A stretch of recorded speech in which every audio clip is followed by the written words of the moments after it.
Maya Richardson's heart stopped the moment she heard the word worthless in Russian. The $800 wine bottle exploded against marble inches from her feet, shards of glass biting at her ankles. Crimson liquid pooling around her worn shoes like an accusation. Her hand shook, not from fear, from rage she'd been swallowing for 3 years. Billionaire Marcus Whitmore laughed, leaning back in his leather chair, speaking in rapid Russian to his dinner guests like she was invisible, like she was nothing. "This waitress has the intelligence of furniture," he sneered, his words dripping with contempt. "Pathetic help who exists only to serve people like us." The restaurant noise faded to silence in her ears. Every humiliation she'd endured crashed over her. Every snap of entitled fingers, every condescending smile, every time someone looked through her instead of at her. What Marcus didn't know, Maya understood every poisonous word. She spoke 5 languages fluently, including his. What she didn't know, the next 10 words out of her mouth would trigger FBI raids, expose $340 million in crimes, and reveal a father's identity that would make this man wish he'd never learned to speak Russian. But before I show you what Maya said in that frozen moment, I need to know something about you. If a billionaire insulted you in another language, thinking you were too ignorant, too beneath him to understand, would you bite your tongue to keep your job? Or would you burn his world down right there in front of everyone? Your answer reveals everything about how you face power when it tries to crush you. Drop your choice below and subscribe now, because what happens next isn't just revenge. It's justice served cold in a language he thought would protect him. Let me take you back 18 months, to the day Maya Richardson decided that invisible didn't mean powerless. 18 months earlier, Maya Richardson's alarm screamed at 5:47 a.m. in her cramped studio apartment on Chicago's South Side.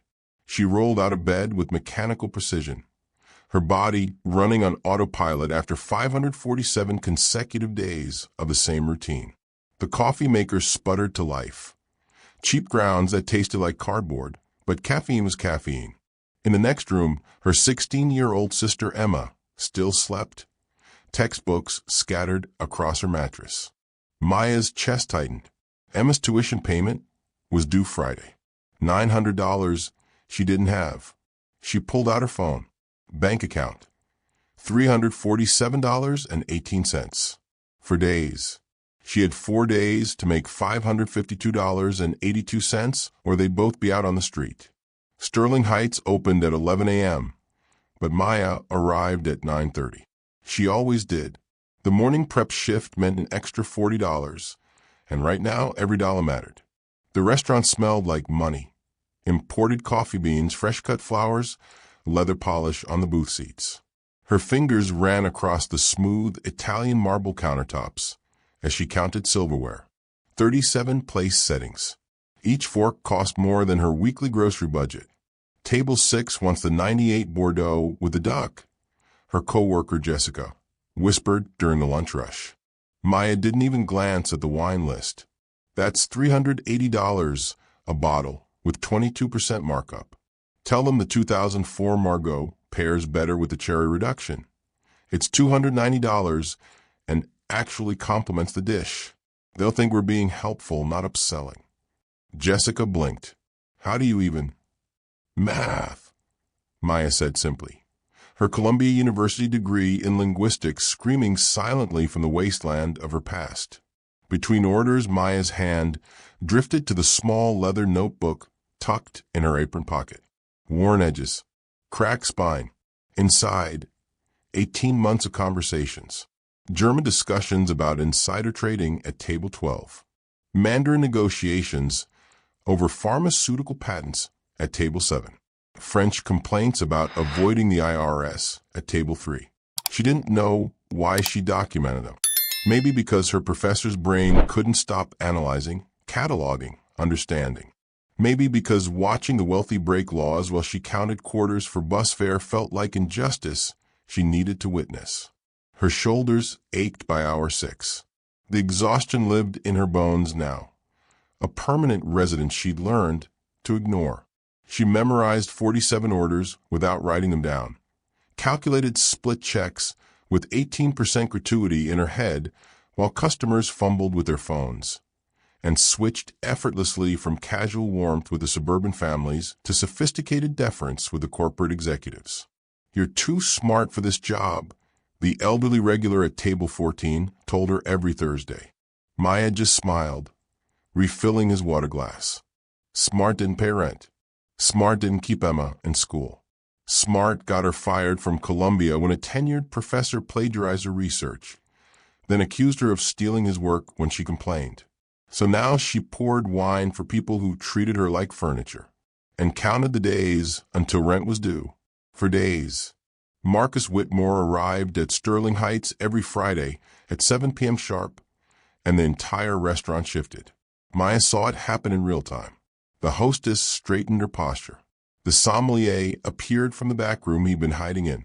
Their manager, Gerald, materialized, smoothing his tie with nervous fingers.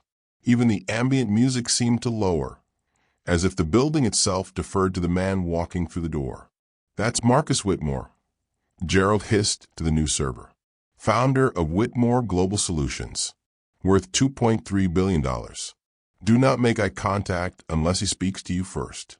Do not suggest menu items. He orders what he wants. And for God's sake, do not let his water glass go below half full." Maya watched from across the dining room as Marcus entered with his usual entourage. 3 men in suits that cost more than her annual salary. Phones already out, already working.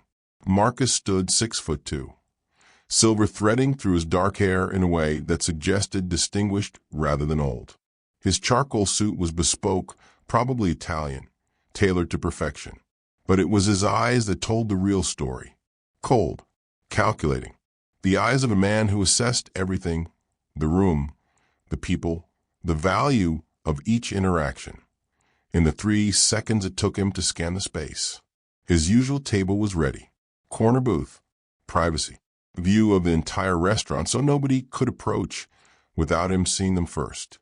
Then something unexpected happened. An elderly woman struggled with the heavy entrance door, her arms full of shopping bags. Marcus, mid-stride toward his table, paused. For just a moment, something human flickered across his face. He stepped back, held the door, even took one of her bags. "Thank you, young man," she said warmly. He smiled, brief, genuine, the kind of smile that reached his eyes. Then it vanished the second she walked past, his face returning to its default setting, controlled, distant, superior. Maya filed that detail away. Complicated, not pure evil. Somewhere in there, buried under billions of dollars in corporate ruthlessness, lived a man who remembered basic human decency. That made him more interesting and more dangerous. She wasn't assigned to a section, thank God, but she couldn't help watching as he settled in, his companions ordering rounds of cocktails that cost $85 each. Marcus waved them off, pulling out his phone instead. Then he started speaking. Russian. Fast, fluid, casual. Maya's ears perked up involuntarily, her linguistic training kicking in before she could stop it. He was discussing offshore accounts, Cayman Islands, quarterly transfers. His tone was bored, like he was discussing the weather, not financial maneuvers that sounded distinctly illegal.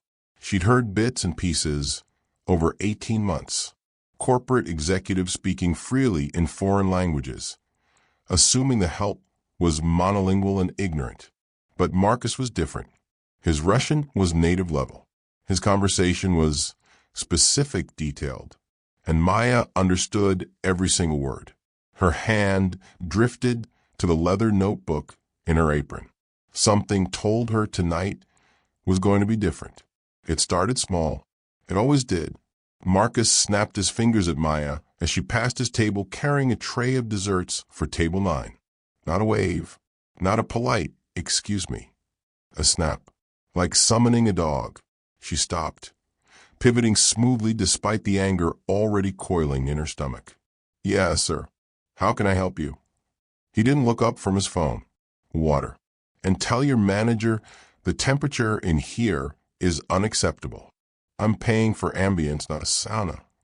The restaurant was 68 degrees. Perfect. Of course, sir. She delivered the desserts, refilled his water with hands that wanted to shake but didn't, and adjusted the thermostat that didn't need adjusting. When she returned to his section, Marcus was deep in conversation, still in Russian, with his dinner companions. His voice carried that particular tone wealthy men used when they thought nobody important was listening. The Cyprus account's clear on Monday, he said, swirling his scotch. That's $340 million. We don't have to report to the IRS. My accountant is a genius. His companion laughed. Your accountant is a criminal. Aren't we all? Marcus glanced up as Maya approached to clear his appetizer plates. His eyes swept over her, dismissive, categorizing, discarding her as irrelevant in 0.4 seconds. Then he said it. You know what amazes me about places like this? Marcus continued in Russian, his tone dripping with contempt. The help. They exist right next to us, serving our food, hearing our conversations, and they understand absolutely nothing. Look at this one. He gestured at Maya with his glass. Furniture with a pulse. Zero intelligence behind those eyes. She's probably thinking about whether she can afford a rent, completely oblivious that I'm discussing more money than she'll see in 10 lifetimes. His companions laughed. Maya's hand tightened on the serving tray until her knuckles went white. Her breathing slowed. The calculated breathing she'd learned in therapy. The kind that stopped you from screaming when your world was burning down. Stay invisible. Keep the job. Emma needs tuition money. For days until rent. But then Marcus did something unforgivable. He snapped his fingers again, this time while mid-sentence in Russian, saying, Watch this. I can make her jump like a trained animal. And something inside Maya broke. Not loudly, not violently, but completely. She set down the tray with deliberate precision, turned to face Marcus Whitmore directly, and spoke in flawless Russian, her accent as native as his. Your grammar is incorrect, she said calmly, her voice cutting through the ambient noise like a knife. The proper conjugation is Panamait, not Panamait. If you're going to insult me in Russian, Mr. Whitmore, at least do it correctly. The effect was instantaneous. Marcus's champagne glass froze halfway to his lips. His face went slack, eyes widening in genuine shock. Around them, the restaurant seemed to hold its breath. Conversations at neighboring tables stopped mid-sentence. Someone gasped. Maya continued, switching to perfect English, her professor's voice emerging from wherever she'd buried it 3 years ago. And for the record, I understood every word of your conversation, including the part about $340 million in offshore accounts you're hiding from the IRS. I have a degree in linguistics from Columbia University.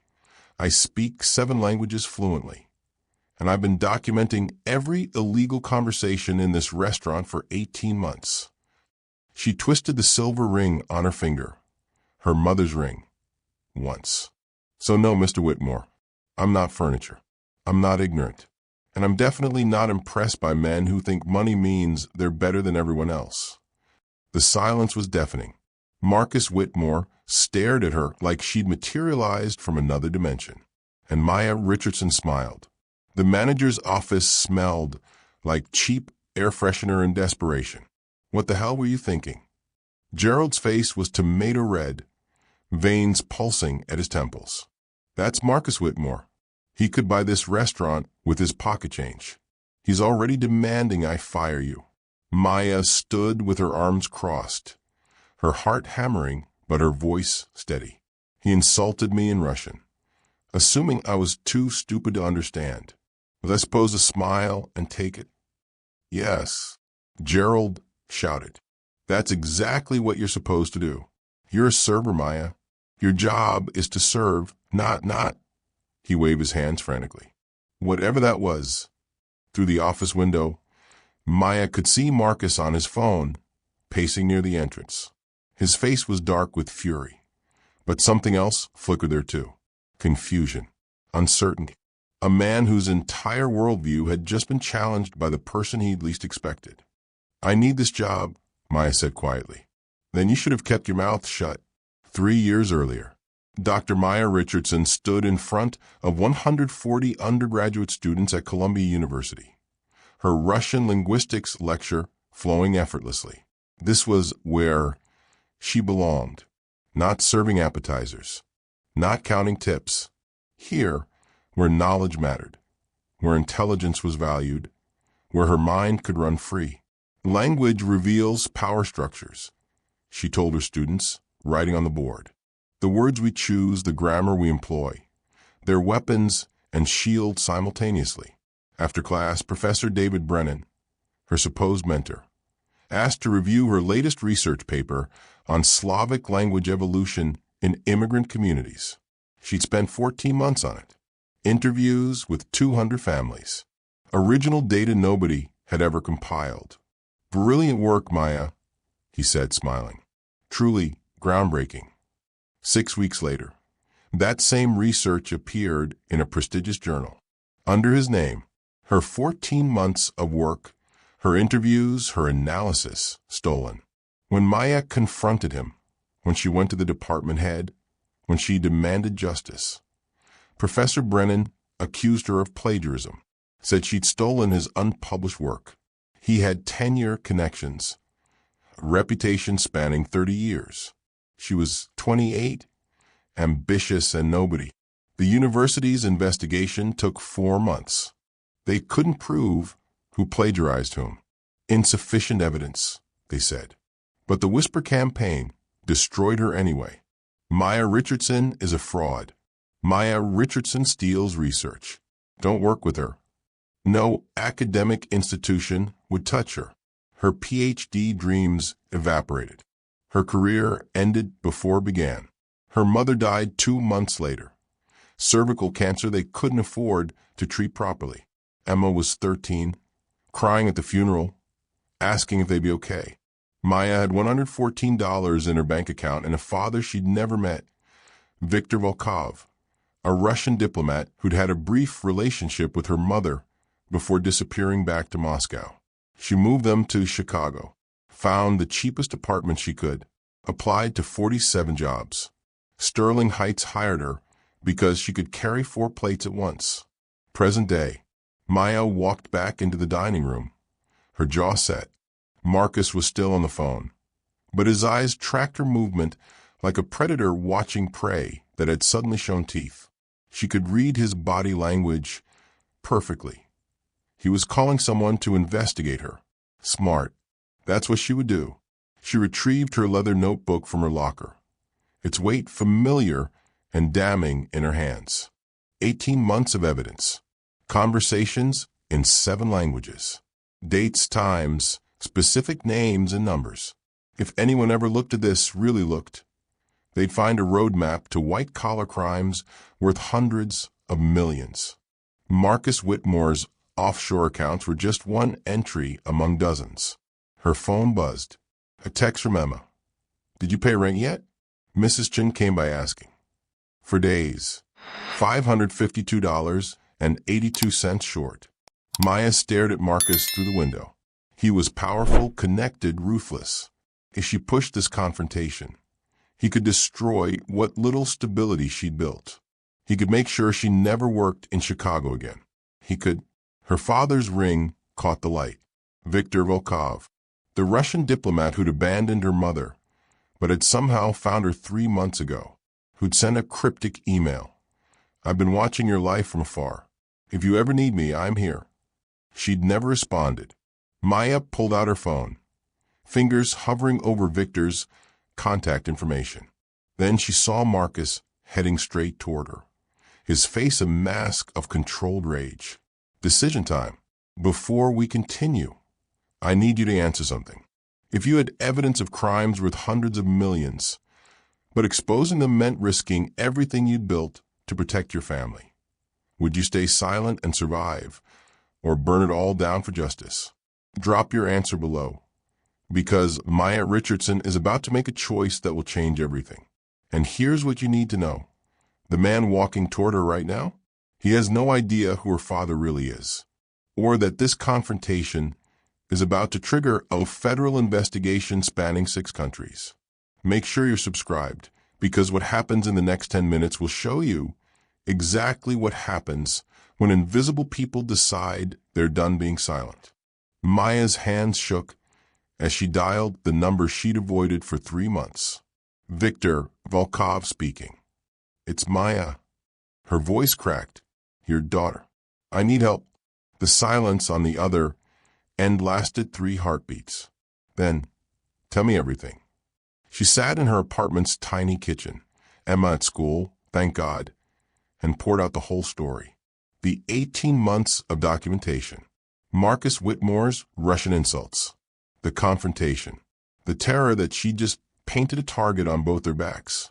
Marcus Whitmore, Victor repeated, his Russian accent thickening. Stay away from him, Maya. Why? What do you know? 6 months ago, I was consulting on a federal investigation. Financial crimes. International money laundering. We were close, so close to arrests. Then evidence disappeared. Witnesses recanted. The case collapsed. Victor's voice turned cold. Marcus Whitmore made phone calls, used his connections, sabotaged everything because we were getting too close to his offshore network. Maya's stomach dropped. He's that powerful. He's that dangerous. Maya, listen to me. These aren't just white-collar criminals playing with spreadsheets. The money Marcus is laundering, it comes from organizations that make people disappear. Her eyes drifted to Emma's school photo on the refrigerator. 16 years old, bright future ahead, completely vulnerable. I can't do this, Maya whispered. I have Emma to protect. I can't. Then don't. Walk away. I'll handle Whitmore through official channels. But Maya was already thinking about her leather notebook. 18 months of evidence. 7 languages. Dozens of criminals who thought their foreign tongues made them invisible. 3 days later, Maya met Marcus's business partner in a coffee shop downtown. Robert Chin looked exhausted. Mid-50s, expensive suit that didn't hide the weight loss. Fingers drumming nervously on his latte cup. You're the waitress, he said quietly. The one who spoke Russian. Dr. Maya Richardson, she corrected. And you're Marcus's partner. For now, Robert glanced around like someone might be watching. Marcus isn't the man I went into business with 10 years ago. Something changed. The offshore accounts. The Russian contacts. He's into things I don't understand, and when I ask questions, he threatens me. Why are you telling me this? Because you stood up to him. Robert met her eyes. Because someone needs to stop him before he destroys everything we built. And because he hesitated. Because I have a daughter too. And if Marcus goes down, I don't want her caught in the blast. Maya twisted her mother's ring. What if I told you I have evidence? Real evidence? Then I'd say you're either very brave or very stupid. Robert pushed a business card across the table. That's my personal number. If you need anything, documentation, testimony, access, call me. As Maya walked home, her phone buzzed with a text from an unknown number. Stop asking questions about Marcus Whitmore. This is your only warning. Her hands didn't shake this time. Marcus stared at the file his private investigator had delivered. Maya Richardson, age 31, former PhD candidate at Columbia University, linguistics department, left under interesting circumstances. His attorney, Patricia Gould, sat across from his penthouse office desk, reading the same report. Plagiarism accusations, academic scandal, basically unemployable in her field. So she's bitter, Marcus said, trying to take down successful people because her own career failed. Maybe. Patricia flipped a page. But here's where it gets complicated. Her father is Victor Volkov. Marcus's blood turned to ice. The Russian diplomat? Former diplomat. Now he consults for the FBI on international financial crimes, specializes in money laundering investigations. Patricia looked up. The same investigations you've been very careful to avoid. Marcus stood, pacing to his floor-to-ceiling windows overlooking Lake Michigan. The city sprawled below his city, where his money and influence opened every door. She's nobody, he said finally. A waitress with a grudge and a well-connected father she probably doesn't even know. Marcus. Patricia's voice carried warning. You insulted a federal consultant's daughter in Russian while discussing offshore accounts. If she's documented anything, then we bury it, discredit her. The plagiarism scandal makes her unreliable. Who's going to believe an ex-academic with a chip on her shoulder? But doubt gnawed at him. The way Maya had spoken, perfect grammar, native fluency, professor's bearing. That wasn't someone pretending. That was someone who'd been hiding in plain sight. Find out everything, Marcus ordered. Her finances, her sister, her routines. Everyone has pressure points. After Patricia left, Marcus opened his desk drawer. Inside, a single photograph. His daughter Sophia, age 22, smiling before the leukemia diagnosis, before the experimental treatment that cost $2.4 million, before Marcus had made deals with people who didn't accept no as payment terms. He touched the photo gently. I did it for you, he whispered. But Sophia hadn't spoken to him in 3 years. Not since she'd learned where the money came from. Marcus closed the drawer, his jaw tightening. Maya Richardson had no idea what she'd started, but she was about to learn that some fights you couldn't win. His phone rang. A Moscow number. We heard about your restaurant problem, the voice said in Russian. Handle it, or we will. The line went dead. Marcus Whitmore returned to Sterling Heights on Tuesday evening with 3 lawyers, 2 private security guards, and a plan to destroy Maya Richardson's credibility before she could use hers. The restaurant was packed, the dinner rush in full swing, every table occupied with Chicago's elite. Perfect audience. Gerald, the manager, saw them first, his face going pale. Mr. Whitmore, I assure you we've handled the situation. Where is she? Marcus's voice cut through the ambient noise like a blade. Maya was serving table 12 when she felt the shift, that electrical charge when everyone in a room turns to look at the same thing. She straightened, tray balanced perfectly, and turned to see Marcus standing in the center of the dining room like he owned it, which functionally he did. Maya Richardson, Marcus announced loudly. I'm here to report a theft. The restaurant went silent. Forks stopped mid-bite. Conversations died. Even the kitchen noise seemed to fade. Maya set down her tray with deliberate calm. I'm sorry. My Rolex. Marcus held up his wrist, conspicuously bare, a $85,000 watch. I left it on the table during my last visit. When I returned for it, the watch was gone. You were the last person at my table. Gasps rippled through the crowd. Maya felt every eye on her, judging, assuming, convicting. Gerald rushed forward. Mr. Whitmore, I'm sure there's been a misunderstanding. Check her locker, Patricia Gould, Marcus's attorney, suggested smoothly. If she's innocent, she won't mind. It was brilliant, Maya had to admit. Public accusation. No evidence needed. Just suspicion. Planted in front of witnesses whose opinions mattered in this city. Her heart hammered, but her voice stayed level. I didn't take your watch, Mr. Whitmore. Then you won't object to a search. Actually, Maya said clearly, I object to the false accusation. But I'll open my locker gladly, because unlike you, I don't have anything to hide. She walked to the staff room, the entire restaurant watching. Marcus, his lawyers, Gerald, and half the dinner crowd followed like it was theater. Maya opened her locker. Inside, her purse, a spare apron, and her leather notebook. No watch. Satisfied, she turned to Marcus, whose jaw tightened imperceptibly. Perhaps I was mistaken, he said, but his tone suggested he wasn't finished. Maya picked up her leather notebook. You know what I do have? 18 months of documentation, conversations, specific quotes, dates and times, including last Friday when you discussed $340 million in offshore accounts while calling me furniture with a pulse. She opened the notebook, reading directly. Friday, December 3rd, 7:47 p.m. Table 6. Marcus Whitmore speaking Russian to James Peterson and David Liu. Quote, the Cyprus accounts clear Monday. That's $340 million we don't report to the IRS. Marcus's face went white. Should I continue? Maya asked. Because I have 18 months of this. 7 different languages. 47 separate conversations involving federal crimes.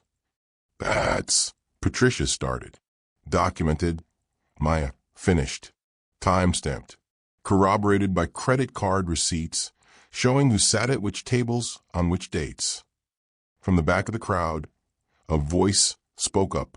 She's telling the truth. Everyone turned. Mrs. Eleanor Walsh, the elderly regular from table 14, stepped forward, leaning on her cane. I've watched this young woman for over a year, Eleanor said firmly. She's honest, hardworking, and brilliant. I've seen her help customers in 4 different languages. If she says she documented something, she did. Marcus rounded on Eleanor. Stay out of this. Or what? Eleanor's eyes flashed. You'll insult me in Russian too? Mr. Whitmore, Maya said quietly, you wanted to humiliate me, destroy my credibility, make me disappear. She held up her phone. But here's what you didn't know. I've been cooperating with federal investigators for 3 months. Every conversation in this notebook has been shared with the FBI's Financial Crimes Division. The temperature in the room seemed to drop 10 degrees. And my father? Maya continued. Viktor Volkov, the FBI consultant whose investigation you sabotaged 6 months ago. He says hello. Marcus's champagne glass slipped from his fingers, shattering on the marble floor. The sound echoed like a gunshot. Patricia grabbed Marcus's arm, whispering urgently in his ear. But Marcus wasn't looking at his lawyer. He was staring at Maya like she'd transformed into something else entirely. Something dangerous. Something he'd catastrophically underestimated. You're fired, Gerald stammered, trying to salvage something. Maya, you're... She's not fired, Eleanor interrupted. Because I'm calling Channel 7 News right now to report that Marcus Whitmore just made false theft accusations to intimidate a federal witness. Marcus found his voice finally. This isn't over. You're right, Maya agreed. She pulled out a badge. FBI consultant asset.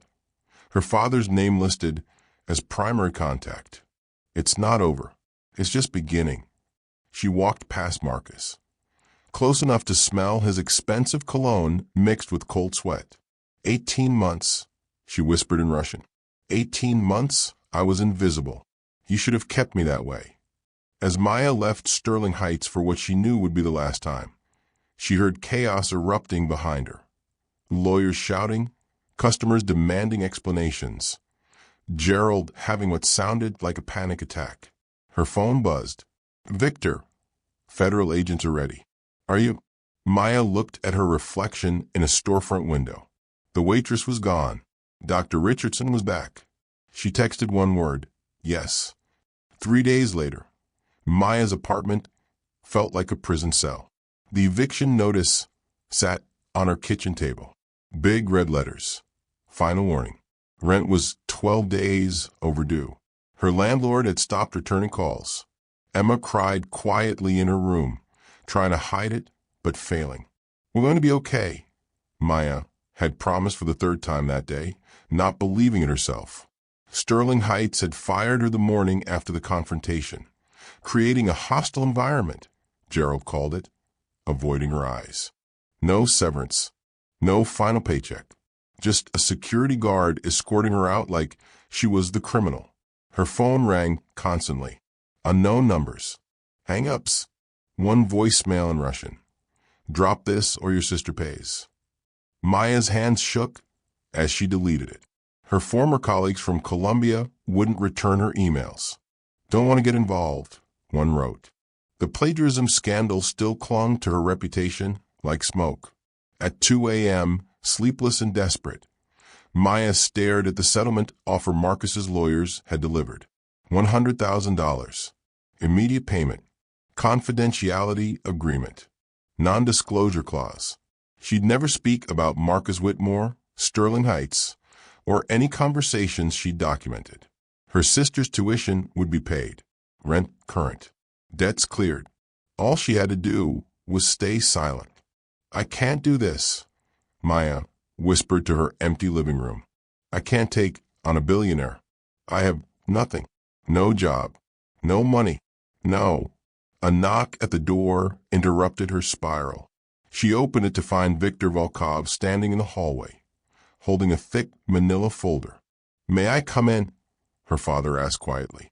They sat at her kitchen table, the same table where Maya had done homework as a child, where Emma now studied calculus, where the eviction notice screamed its red-letter warnings. Victor opened the folder.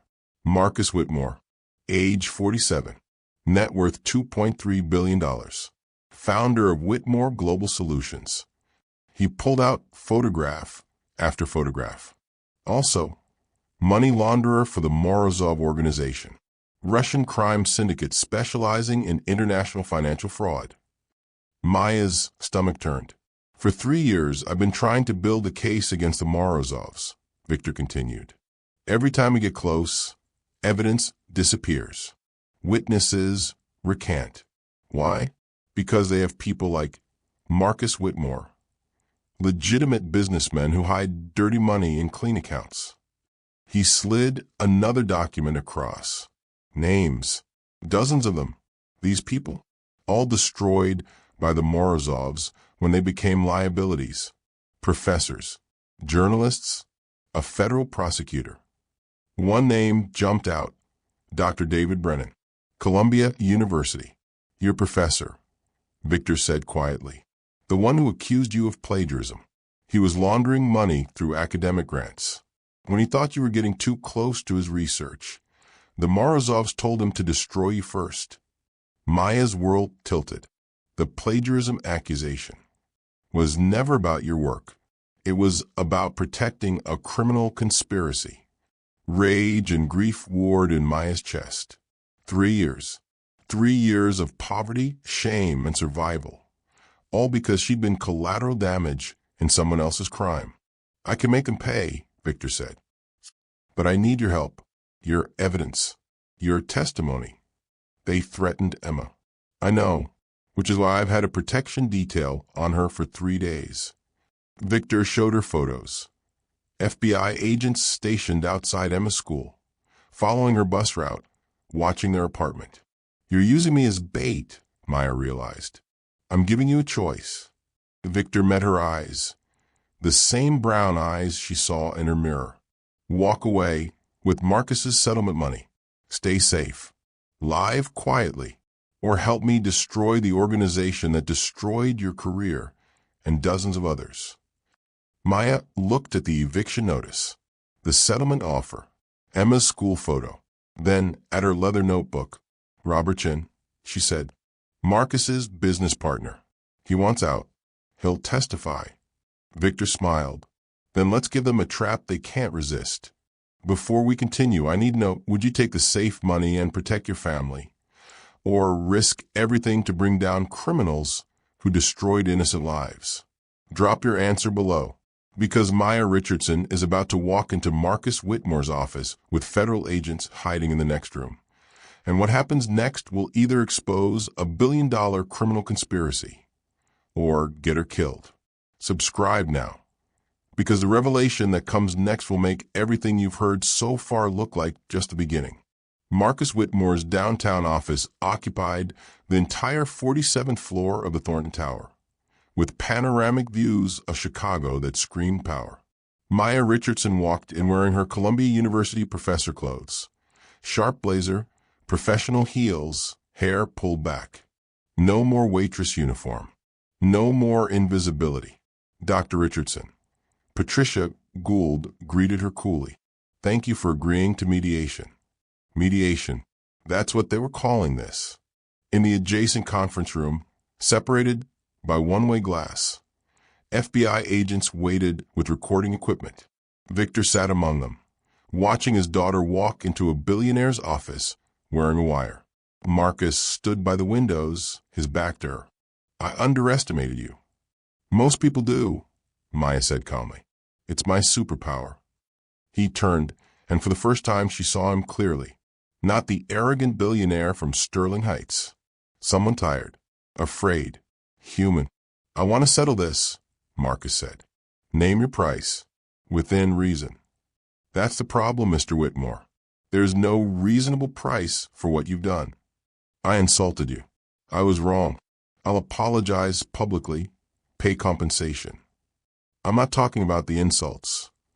Maya set her leather notebook on his conference table. I'm talking about $340 million in laundered money, connections to the Morozov organization, 3 years of financial crimes that destroyed lives. Patricia stepped forward. My client denies. Let me introduce myself properly, Maya interrupted, her professor's voice emerging with full force. Dr. Maya Richardson, Ph.D. candidate in linguistics, Columbia University. Specializations: Russian, Mandarin, German, French, Arabic, Spanish, Italian. Research focus: language patterns in criminal organizations. She opened her notebook. For 18 months, I worked at Sterling Heights documenting conversations. Not because I'm a waitress who got lucky. Because my father recruited me as an FBI consultant asset to gather intelligence on white-collar criminals who use foreign languages to hide illegal activity. Marcus's face drained of color. 47 separate criminal conversations. Maya continued. 7 languages. Time-stamped. Cross-referenced with credit card receipts, reservation logs, and security camera footage. Every word authenticated by linguistic analysis. She pulled out her FBI consultant badge, official laminated. Victor Volkov listed as supervising agent. My father is Victor Volkov, the man whose investigation you sabotaged 6 months ago. The investigation that would have exposed your money laundering operation if you hadn't made phone calls, destroyed evidence, and threatened witnesses. Patricia grabbed Marcus's arm. Don't say anything. But here's what you didn't know, Maya said and smiled. Your business partner, Robertson? He's been cooperating with us for 2 months. The office door opened. Robertson walked in, his face apologetic but resolved. I'm sorry, Marcus, Robert said quietly, but I can't go to prison for your choices. Marcus staggered backward. You're my partner, my friend. You stopped being my friend when you started laundering money for the Russian mafia. Robert's voice broke. When you threatened my family, when you turned our company into a criminal enterprise. Robert's been providing financial records. Maya continued relentlessly. Bank statements, wire transfers, encrypted communications with Morozov organization leadership. Every offshore account, every fake transaction, every laundered dollar. Revelation 3, Maya said, tapping her notebook. This contains more than just your crimes, Marcus. It documents 46 other individuals who used Sterling Heights as their criminal conference room. Senators discussing bribery. CEOs planning insider trading. Lawyers coaching perjury. All thinking they were safe because they spoke languages the help couldn't understand. She smiled without humor. Turns out the help understood everything. Marcus collapsed into his chair, his billionaire facade crumbling like paper. You don't understand. I didn't. It wasn't supposed to. Explain to me, Maya said, and her voice softened slightly. Make me understand. Silence stretched for 10 seconds. 20. Then Marcus's control shattered completely. My daughter, he whispered. Sophia. Leukemia. Stage 4. The experimental treatment cost $2.4 million, and insurance wouldn't cover it. His hand shook. I didn't have that much liquid. The company was tied up in investments, so I took a loan. From the Morozovs, Maya finished. They said it was just business. High interest, but I could pay back. Then they said I could reduce the interest by moving some money through my accounts. Just transfers. Nothing illegal. His laugh was bitter, except it was all illegal. And once you're in, you can't get out. He pulled out his wallet, extracting a photo. A young woman with Marcus's eyes, smiling despite the hospital gown and bald head. I saved her life, Marcus said. The treatment worked. She's in remission, but she won't speak to me because she found out where the money came from. She said she'd rather have died than let me become this. Tears tracked down his face. I insulted you because I hate what I've become. I hate that I need people like you to stay invisible so people like me can pretend we're not criminals. I hate that I destroyed the man I was supposed to be. Maya felt Victor's voice in her earpiece. We have enough. Bring him in. But she looked at Marcus Whitmore, this broken, desperate man who'd committed federal crimes to save his daughter, and saw someone terrifyingly human. An apology doesn't erase consequences, Maya said quietly. Your daughter was right. Some prices are too high. She pressed a button on her phone. The conference room door opened, and 5 FBI agents entered with arrest warrants. Marcus Whitmore, the lead agent, announced, "You're under arrest for money laundering, tax evasion, and conspiracy to commit fraud." As they read his rights, Marcus looked at Maya one last time. I'm sorry, he said in Russian, for everything. I know, Maya replied in the same language, but sorry doesn't give me back 3 years. The agents led him away, Patricia shouting about lawyers and constitutional rights. Robertson approached Maya, his face exhausted. Thank you for giving me a way out. You did the hard part, Maya said. You chose truth over loyalty. Victor entered from the conference room, pride unmistakable in his eyes. You did brilliantly. Maya looked at her leather notebook. 18 months of invisible work. Finally visible. What happens now? Now, Victor smiled. Now, we take down 46 more criminals. And you finally get the career you deserved. The news broke within hours. Billionaire tech CEO arrested in money laundering scheme. Screamed across every Chicago news outlet. Marcus Whitmore's face, that confident, powerful expression, now looked haunted in his mugshot. The details emerged like a cascade. $340 million laundered through offshore accounts. Connections to Russian organized crime.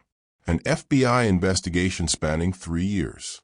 And the unlikely hero, a former waitress with a PhD who documented everything in 7 languages.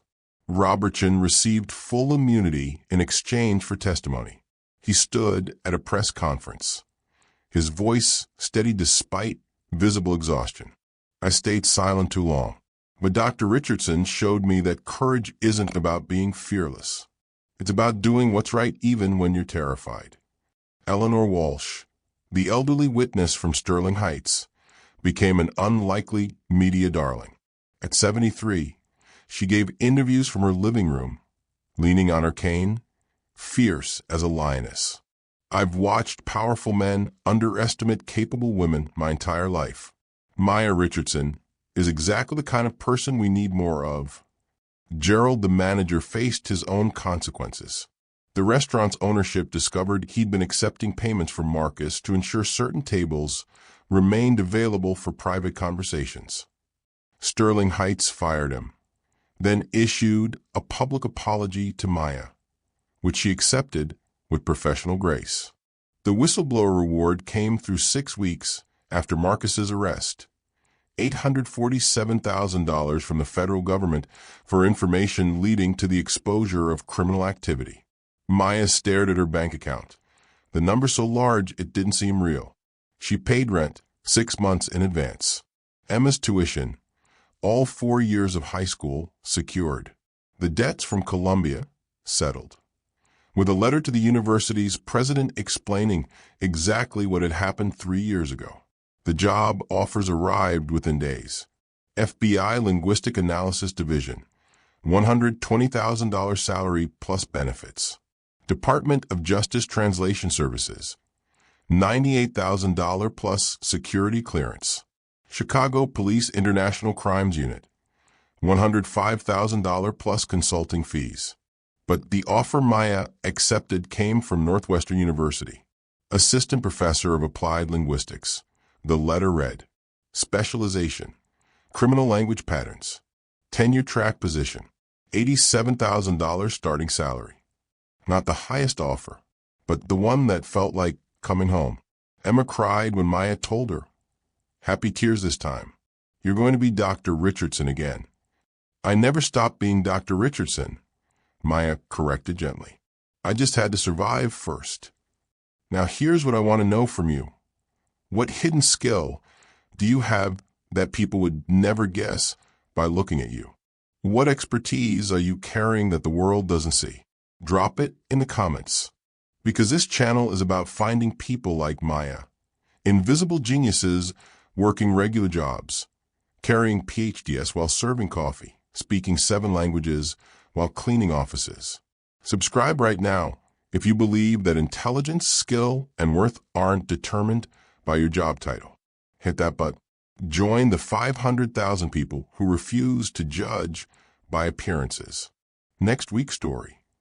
The janitor who spoke 12 languages and used bathroom cleaning is covered to document corporate espionage. His evidence brought down a Fortune 500 company. You won't want to miss it. 6 months later, Maya Richardson walked into Sterling Heights wearing a dress that cost more than a week's worth of tips. The hostess recognized her immediately, eyes widening. Dr. Richardson, welcome back. The corner booth, Marcus's former table, had been reserved under her name. Eleanor Walsh was already there, 2 glasses of wine waiting, the expensive kind, the kind Maya could now afford but still couldn't quite believe she deserved. To invisible women, Eleanor raised her glass. To visible justice, Maya replied, and they drank. Her silver ring caught the light as Maya twisted it. Old habit, new context. The motion no longer signaled anxiety, just memory, acknowledgement of how far she'd traveled from that desperate woman counting tips. Northwestern University had been everything she'd hoped. Teaching, research, respect. Marcus Whitmore was serving 4 years in minimum security, making restitution to his victims. His daughter Sophia had started visiting him monthly, healing slowly. The waiter approached, new kid nervous, and Maya ordered in flawless Italian just to see his surprised smile. As they ate, a server delivered an unmarked envelope to their table. Inside, a note and a photograph. 43 Sterling Heights patrons, still conducting business in foreign languages. Maya looked at Eleanor, who grinned. Ready for round 2? The elderly woman asked. Maya opened her new leather notebook. Always. Thank you for watching this journey from invisible to unstoppable. If you made it this far, you're part of the 2% who watch until the end. And that means everything. Every like, every comment, every subscription helps me find more stories like Maya's. Stories of hidden brilliance. Stories of justice. Stories that prove your job title doesn't define your worth. Drop below. What's your hidden skill that would shock people? I read every comment. Your story might be next.